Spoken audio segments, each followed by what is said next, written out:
Hi everyone. Okay, hi Bonnie. Thank you all for joining me on another live today. I'm not sure when I'll come live again next, but for now, I'm just going to be coming. Hi Ria. How are you guys doing? Phase 1 of circuit breaker. Hope everyone is well. Hi. Okay, we'll just give it a while more for people to slowly join us. So meanwhile, I just want to share something. So we have already started our sessions back at our therapy space at Novena. And it's been going great so far. I'm glad to be able to see my clients face to face. Yes, we have to wear masks, but it's not that bad. It doesn't feel like, oh my God, I really cannot see my client's face. Hi, Nanda. So it's not like that. I think it's okay. We are still able to do our sessions as per normal without impacting the effectiveness of art therapy during the session while wearing the mask. Okay, so today, I think I'm going to just start. So today, I think you guys would have already seen the topic. The topic is like, who is art therapy for? And while addressing that topic, I'm going to be engaging in art making. So what I'm going to do is, actually this is a technique that I just figured out like maybe last month during our team meeting. So during our team meetings, we often do art making together either at the beginning or at the end. And so during such meeting, I just picked some rough papers and then I started tearing it. And I started rolling them and making an artwork out of it. And I thought it was pretty interesting. It just happened very naturally. So I didn't really plan it. But that was the first time I did it. So it was not bad. It was quite a success. So I'm just going to try again the second time.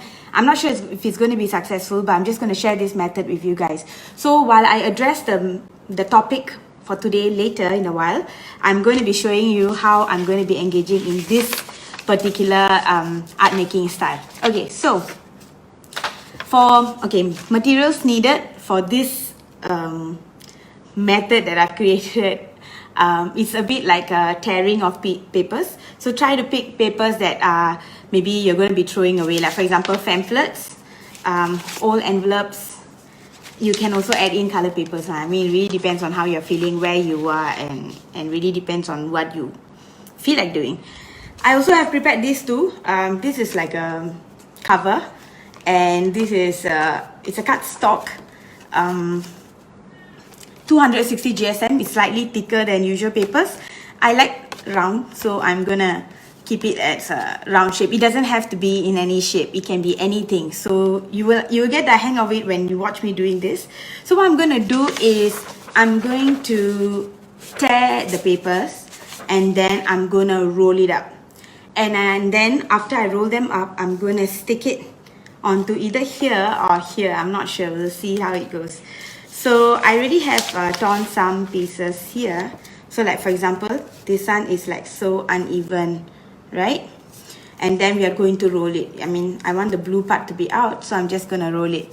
So, hi everyone. Can you hear me? I hope you all can hear me. Okay. So I'm just gonna roll. Anyways, though the topic is about who should attend art therapy, you all can ask any questions anytime, okay? So, okay, can you see? I have just made like Swiss rolls. I don't know whether you can see. Okay? Just keep it rolling. Just keep rolling and then just keep it at the side. So I'm just gonna keep rolling as I'm gonna be talking, and then when I'm going to paste, I will see how successful it can be. Sometimes it depends on, like I don't like this piece because not so even to roll, then it might be quite tall. So I like my strips to be much thinner. So for example, I'm going to show you like more even, how do I say, it's not really even.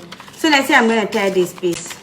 So I would prefer this type of thickness so that it kind of, I don't know, it's just a personal preference. It doesn't matter. You can do it however you want. This will be especially useful for those who don't really have art materials at home. I mean, I'm sure we receive pamphlets and envelopes. It can even be newspapers. I've not tried with newspapers. I'm not sure if newspapers are going to be too thin. If it's too thin, I don't know whether, I'm not sure. You can explore. So, okay. So something like that. And then I'm going to glue it down. And I'm going to start our topic. Our topic for today is who should attend art therapy. So why did I choose this topic? Actually, I should thank one of the participants who attended a group session last week on a Thursday. And she actually asked a very good question. So she asked, can I know, okay, so I'm gluing. I'm just like, anyhow, you don't have to like really find a particular way.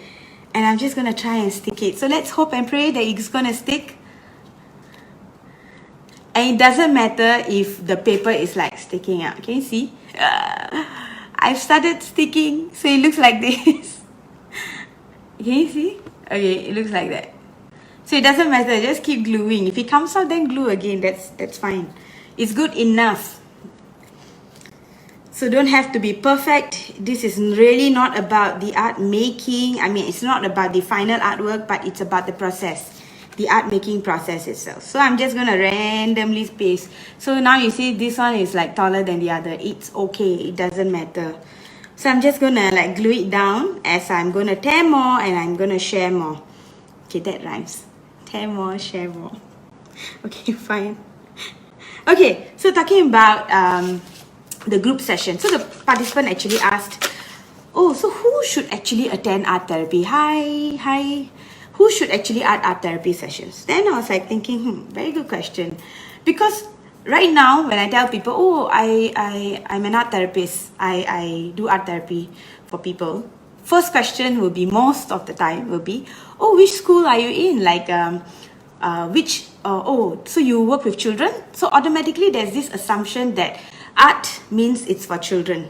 And art is for like learning, like art class. So art therapy is really not art class. For those who have been following Solace page, you would know that art therapy is really not art class and it's really not about learning a skill, but to learn about yourself through art.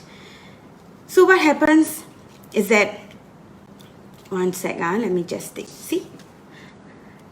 So, okay, I think it's beginning to look quite cute. So I kind of like this. So I'm just going to continue doing this.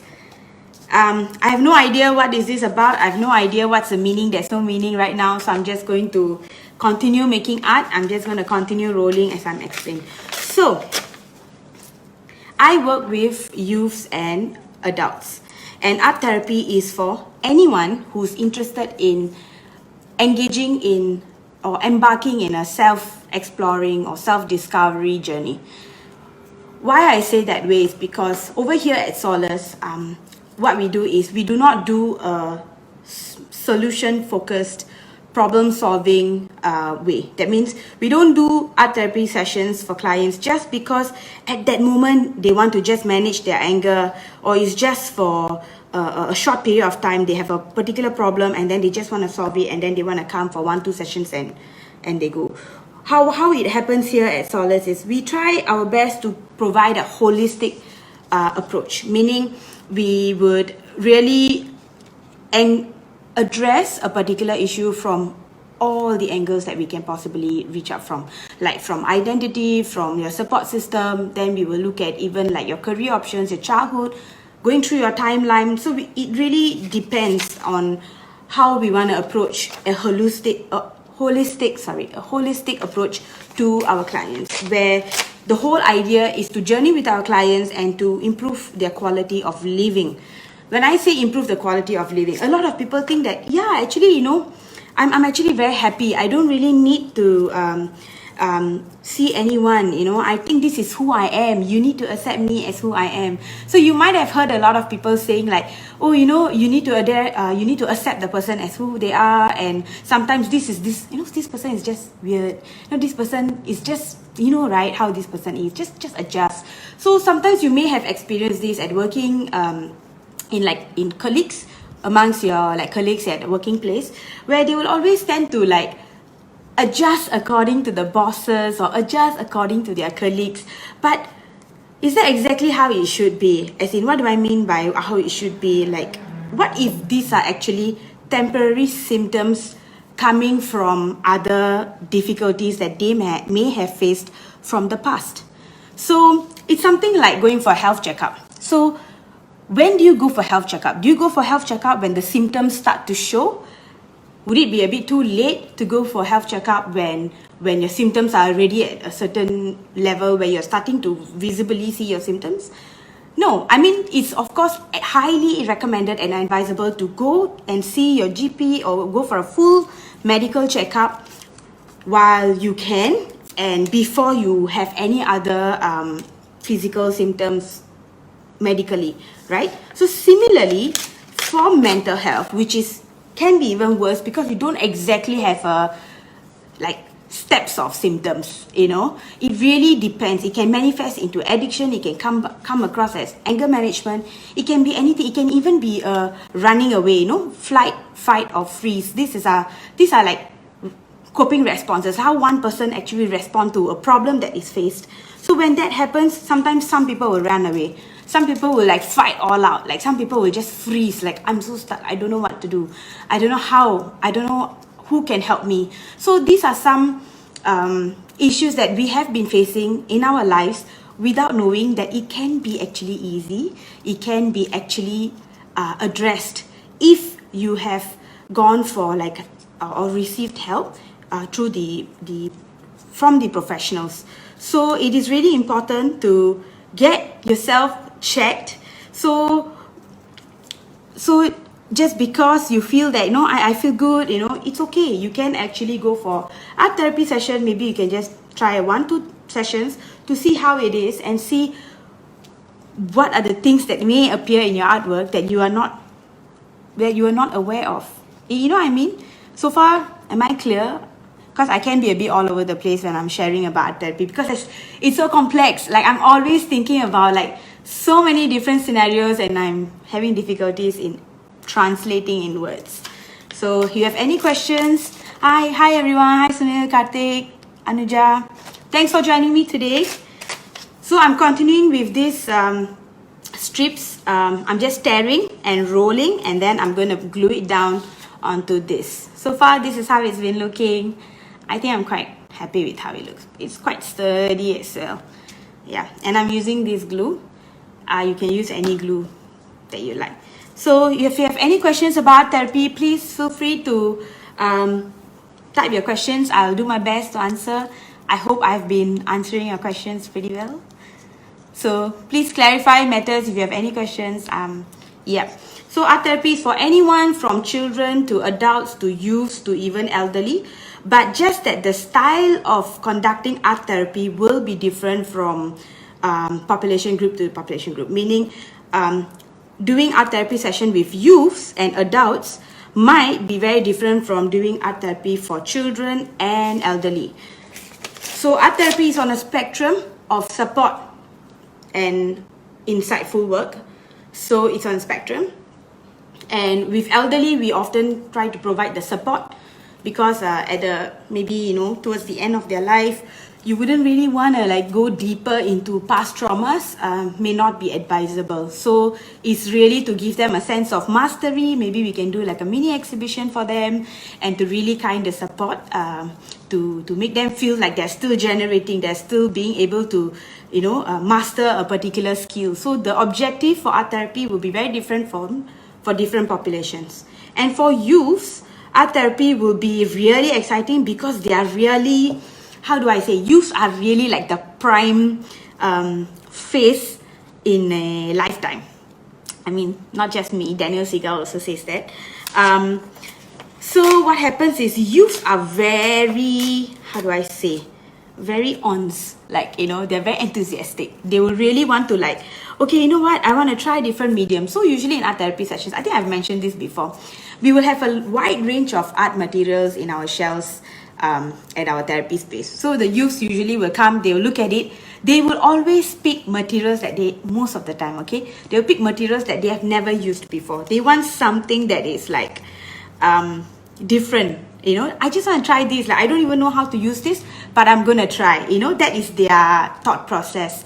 But usually for adults, they'll be so worried and careful of the materials they choose. Preferred if they stick to something that they've already used before, like colored pencil and crayon. Paints or watercolor might be a bit too intimidating. Like, they're so worried, like they'll be judged. And yeah, so really different population, you have to do art therapy differently. And for Clarice, I see your question. Just one sec. Okay, I'll answer that. Okay, so Clarice's question is, would you recommend art therapy for people with dementia? Okay, good question, because I can answer that. I have worked with elderly people in a nursing home who have had dementia, stroke, so like, they cannot use like either their left or right arm. And I also have done art therapy sessions with Parkinson's disease, elderly with Parkinson's disease. So what we do is we actually provide the session conducted for them will be very different. Like I mentioned earlier, yes, it is recommended for people with dementia because it may bring up memories about their hi there. It may bring up memories about hi Devi. It may bring up memories about their past, like good memories. Sometimes can be bad memories as well. So you have to be very careful on how you handle. That's why art therapists are always like on guard, on like wondering like how to, like, as they're sharing their memories, you must also be careful that they don't go into like really like very sad sob stories where it really affects them. I mean, if they're comfortable sharing and they're able to handle it, then we provide that listening ear. If not, we have to provide some kind of support to really help them manage that emotions. So yes, we actually work with, I have worked with elderly with dementia, and it's sometimes really, really impressive to see how they will just first they will always say, oh, I'm not into this and stuff, and then when they start making, they just go into their zone and then they just create their art piece. But sometimes they don't really recognize their artworks, so often we'll get them to write their names on the artwork so that they can really recognize that, oh yeah, I just made this, like, did I make this? So sometimes they have difficulties remembering their art pieces that was done either last week or even hours ago. So sometimes you have to like remind them, yes, this is something you made. Look, you have signed here. Your initial, your name is here. So usually that kind of helps them to relate that, yeah, this is an artwork that I've made. If not, they will think that I made it. And they will always say, no, you made this. Then I'm like, no, it's not me, it was you. And then often they wouldn't be able to believe that they created such a beautiful artwork. So that kind of gives them a lot of joy. And also it lowers their blood pressure if they have been engaging in art making for at least more than 45 minutes. So yes, art therapy will be wonderful for elderly or in nursing homes with dementia patients or any kind of medical conditions. It's kind of give them some kind of support and healing. I hope I answered your question. Okay, then Bhavani asked a question, is art therapy suitable for trauma clients in a group setting? Okay, this is a very good question. Okay, personally, I have worked with youths who have experienced complex trauma in a group setting. So what happens is that clients with complex trauma often have a lot of difficulties in trusting and sharing. And not just that, there's a lot of science behind it. So let me kind of organize my thoughts. Okay, so first of all, for clients who have experienced complex trauma is stored in your body. It's also stored in the memories are also stored in the right hemisphere of their brains. What happens when a traumatic incident happens? The client may go through like reliving process, similar to PTSD's symptom, but even for complex trauma, you may experience reliving process, meaning they really will feel like, they might be so, like for example, I'm making this art now, right? I might just zone out for a moment and relive the entire traumatic incident. So that is possible. And eventually the right brain will shut down the memories so that one can continue with their daily life as per normal, so that it doesn't disrupt their daily activities. So our brain is very complex and it is very self-healing, it always comes up with ways to protect ourselves. So what happens when the right brain shuts down? You're not able to recall traumatic memories. When you're not able to recall traumatic memories, you often will think that, yeah, I know I've been having a fantastic life, everything has been good, childhood was great, secondary school was great, until certain symptoms or certain trigger points that triggers those factors or memories of their trauma, their body tends to react. And when their body reacts, they often may not be able to link it up with their traumatic incident because the right brain has already shut down and shut off the memories. I'm doing my best to recall from what I've studied before, so please bear with me. So what happens when you do art therapy? So when you do art therapy with clients with complex trauma and they have no clue that they have experienced trauma, art activity, engaging in art activity is often a right brainer. I think many of you all would have known this. They'll do the test. Are you a right brainer or left brainer? Left brain is usually more for linguistics, language. Right brain is more for creative expression. So when we engage in art making, somehow it kind of activates the right hemispheres. So when it activates right hemisphere, there's a possibility that it may activate traumatic memories, of course in a less intimidating way, because we are not talking about the trauma. We are not asking them what happened to you when you were 9, we are not doing that. So when they're engaging, it's already activating the right hemisphere, and then eventually when the clients are ready, they will talk about the trauma. So now coming back to your question, Devi asked, is it suitable to do art therapy with a group of clients who have experienced complex trauma? Personally, when I did that, it was really very difficult. When I mean difficult, it's not because as a therapist I was not able to manage, but it was as clients when the information was surfacing up through their artwork. They had difficulties talking about it or sharing further about it in front of a group of strangers or with people whom they are not comfortable sharing with.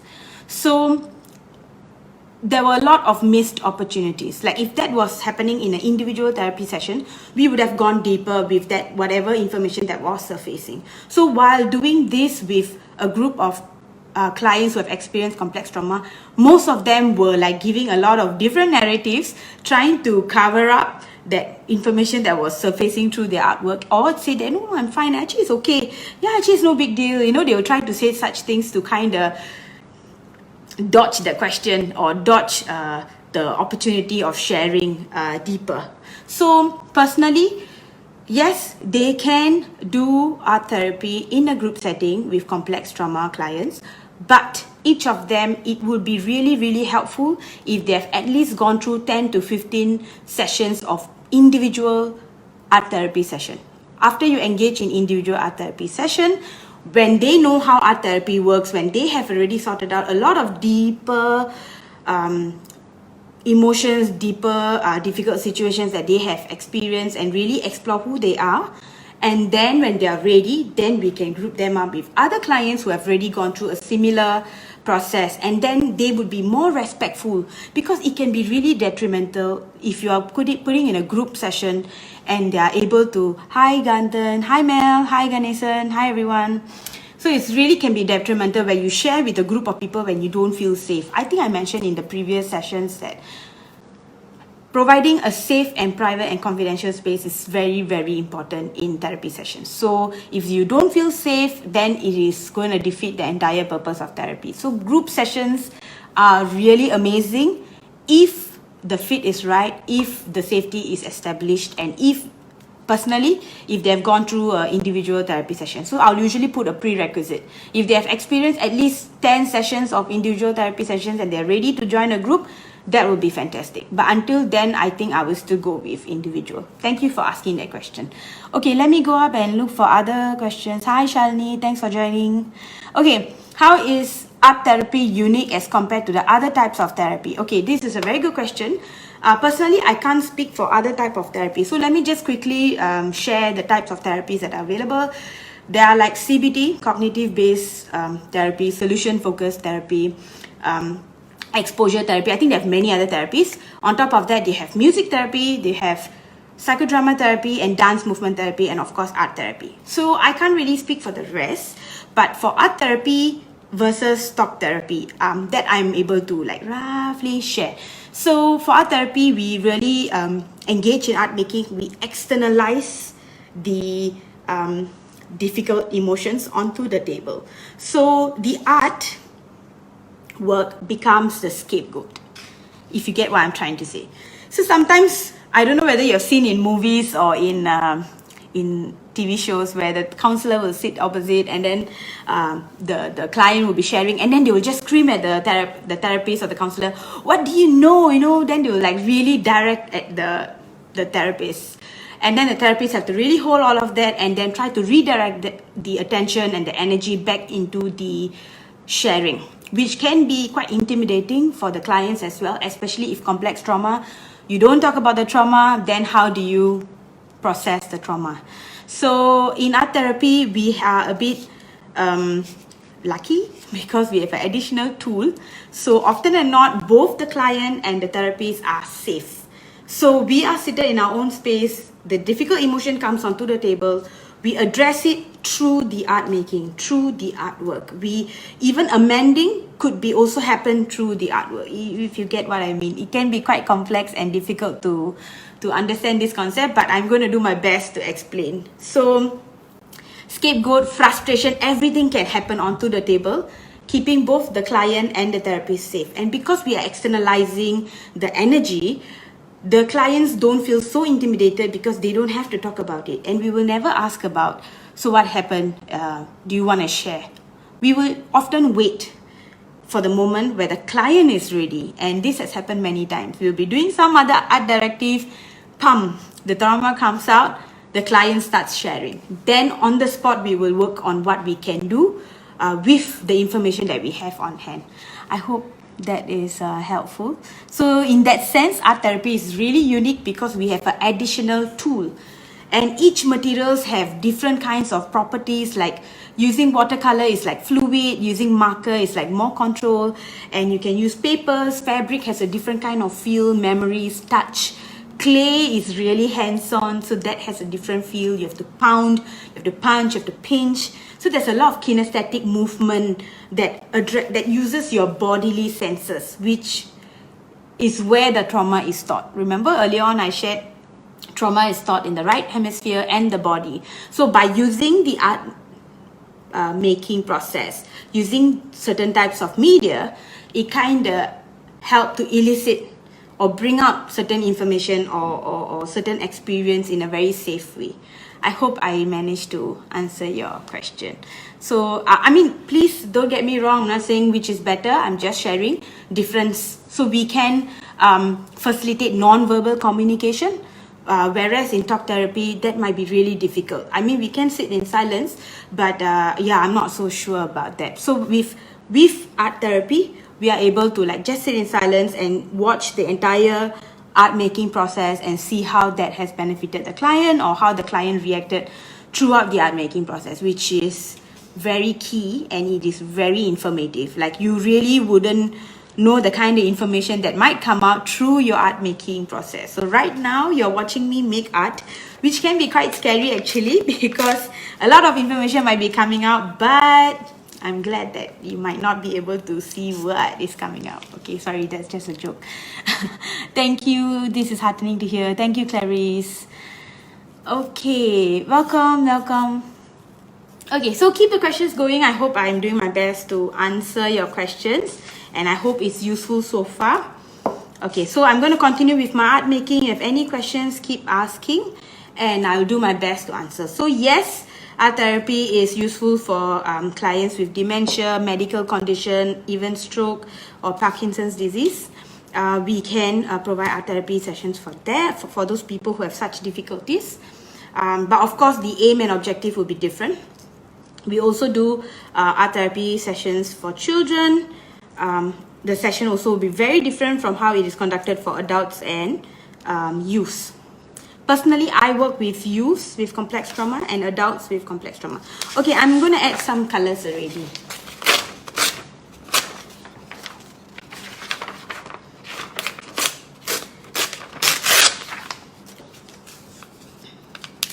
And tearing, I want to share something about tearing. So tearing can be a very therapeutic experience if I mean, it really depends on individuals. If you want to manage your anger, if you want to manage certain difficult emotion, tearing might be helpful. You just want to destroy, tear. So this is a very safe and appropriate way of processing that kind of energy that you might be feeling. So instead of showing it onto your door or showing it onto the, I don't know, mugs, instead of throwing and breaking things, maybe you could tear papers that are not important documents. I repeat, tear papers that are not important, like newspaper, pamphlets, and don't do this to like irritate your friend, spouse, or anyone by tearing their documents. So I didn't say that.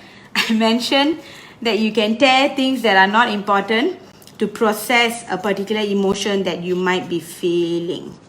Okay, I don't like how this is rolling, but I'm gonna try. Okay, so for those who want to try, you can try this. You just need the glue, and then just keep tearing and rolling and see where it brings you. Hi Nanda, hi Goshen.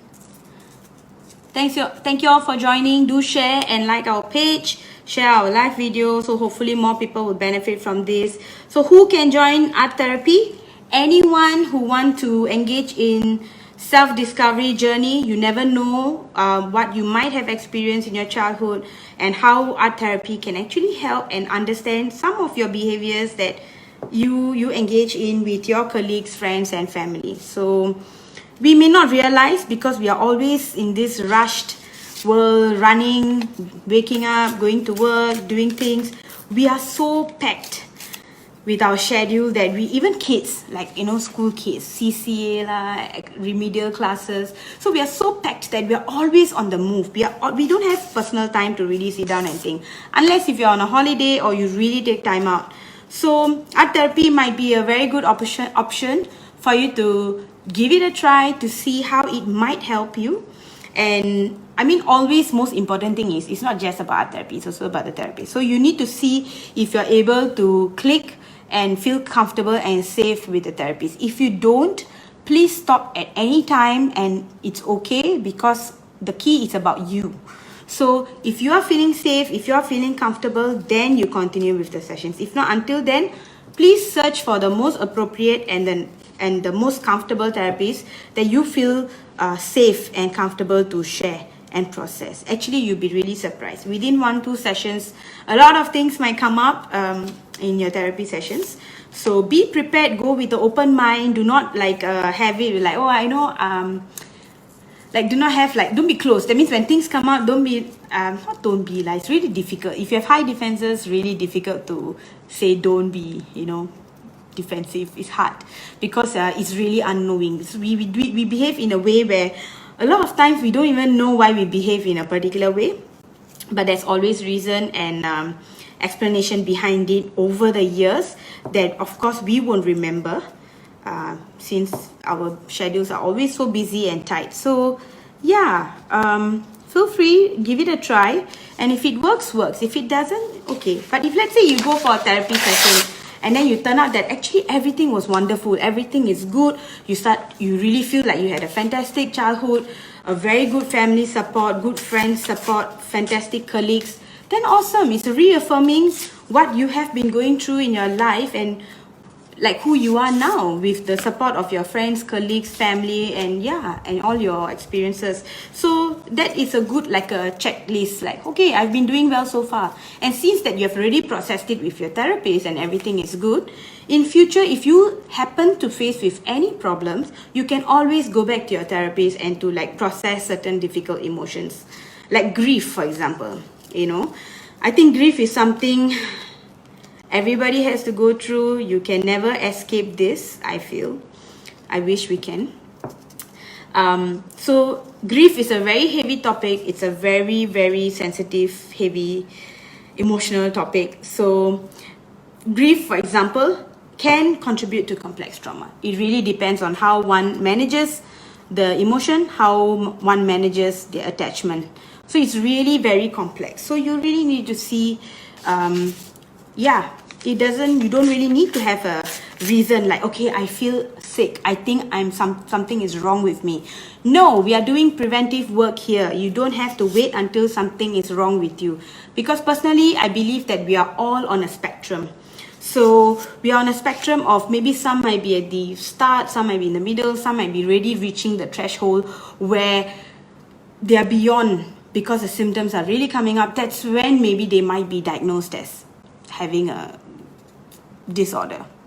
Okay, so right in Solace, we don't do diagnosis, we are doing preventive work. So we are hoping to actually reach out to adults, youth, children to really address their past traumas, to really lead a quality life, a really quality life, because we are all in a society, right? We impact one another, whether you like it or not.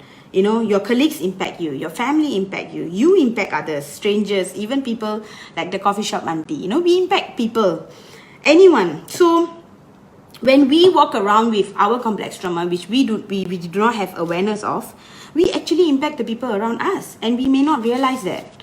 You see, so going for such therapy sessions, it can be anything, not just art therapy. I'm just saying, anything that you are comfortable. Just go for therapy sessions, check out. Like, I am an art therapist and I'm still seeing my own personal therapist and I'm still processing difficult emotions. I need to make sure that I'm doing well so that I would be able to support my clients as well. I hope that was informative. Okay, I'm going to show you, I'm going to show you how it's been.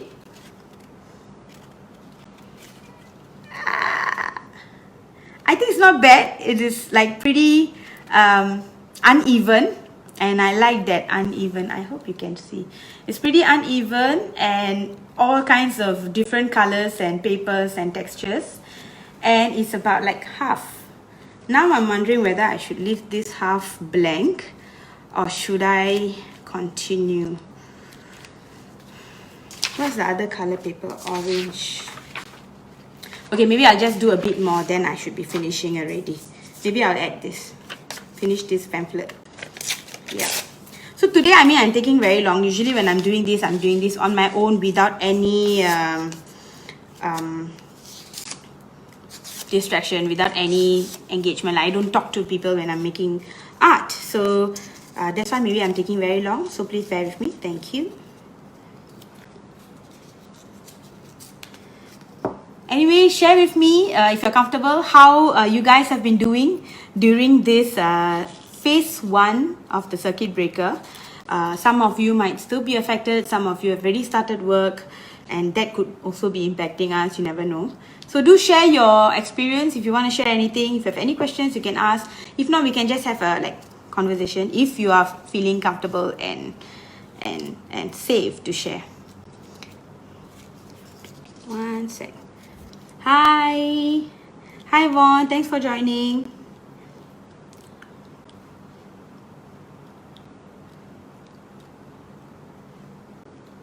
Okay.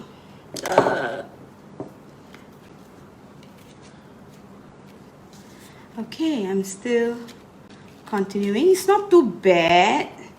It's sticking pretty well. Hi. Okay, I don't want to add orange. I'm going to continue with this and the envelope.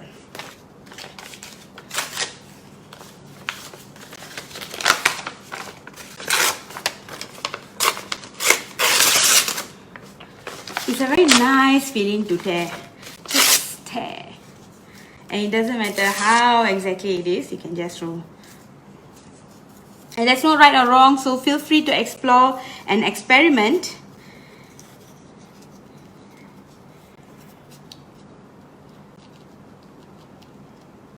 Actually, my blue looks quite, I don't know whether you can see. It's like quite smashed. I don't know if this helps. No, it doesn't. It doesn't. Okay. So it's like all smushy, like, you know. Okay. And titling your artwork. Okay, personally, this is my personal sharing.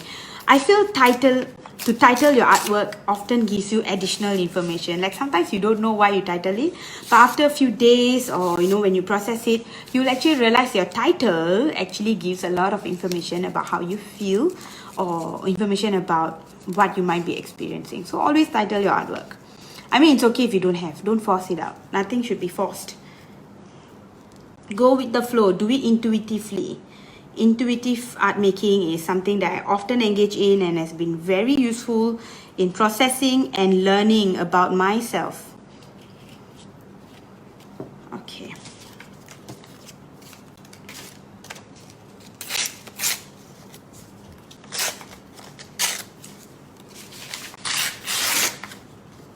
Can you hear the tearing?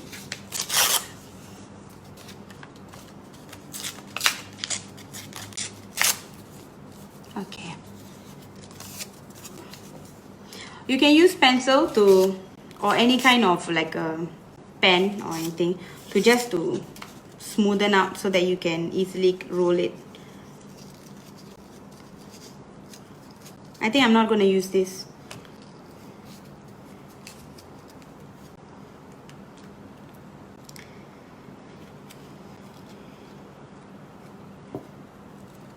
Okay, I'm just going to stop right here at a very odd, uneven space. Ooh, cool. So this is how it looks. Oh, I can do this. Okay, I shouldn't. Okay, so this is my final artwork. It looks like a landscape, like, you know, cityscape, is it? Like the outline of a city. And I like the colors. I like how it's all uneven and rolled. Like it looks like those, oh, it looks like those chocolates shavings, you know, those that you scrape to give like, yeah, chocolate shavings to decorate. So yeah, if you like this, or if you are curious about this, you can actually experiment on your own. Look at this one. It's like not even sticking properly, and it's okay. Many of us are so focused on getting the artwork right, we often not enjoy the process. Process is the key. It really doesn't matter. That's the best part about, I feel personally, not in art class of course, is when you engage in art making, there's no right or wrong. You can stop anytime. You can choose any color. It doesn't need to make sense. But probably it does make sense lah when you sit down and reflect about it. So yeah, so that's my artwork. I haven't thought about a title. I'll probably share about this in our Solace Instagram and Facebook page. So feel free to share this video, share about art therapy to others. Drop me email or DM me to ask about questions that you may have about art therapy. I'm more than happy to share. We also have like art therapy sessions in a group setting to experience, to allow you to experience about art therapy. So if you're keen, you can sign up for that. If you would like to try, you can try out one art therapy session and see if you are comfortable with the medium, if you're comfortable with the therapies, and then you can continue embarking on your self-discovery journey. So this might be helpful for you. Share it with your friends and family. It reminds me of love letter biscuits. Yes, it does, but a super small one, because it's actually like, you know, this height. Yes, it does, like quite delicious. Okay. Yeah, thanks for sharing that. So yeah, so do drop us your comments, emails, email us any questions that you may have. We're happy to help. For those who are interested in becoming an art therapist, I'm more than happy to share as well of my journey and how rigorous the journey can be. So yeah, let's chat more. I hope to come live again. Not anytime soon. Actually, it's nerve-wracking, very stressful. But okay, I'll try to come live now and then. But for now that we are back on site, we are really getting busy, which is good. And we will I'll try to come at least once a month. So do join me when I come on live. We'll try to give like 30 minutes announcement. I think it's too stressful for me. So yeah, I need to take care of myself. So I will only announce 30 minutes before. So if you all can join me, please join me. I'm happy to share. And that's about it. Take care, guys, and have a good Sunday and have a good week ahead. Take care. Bye.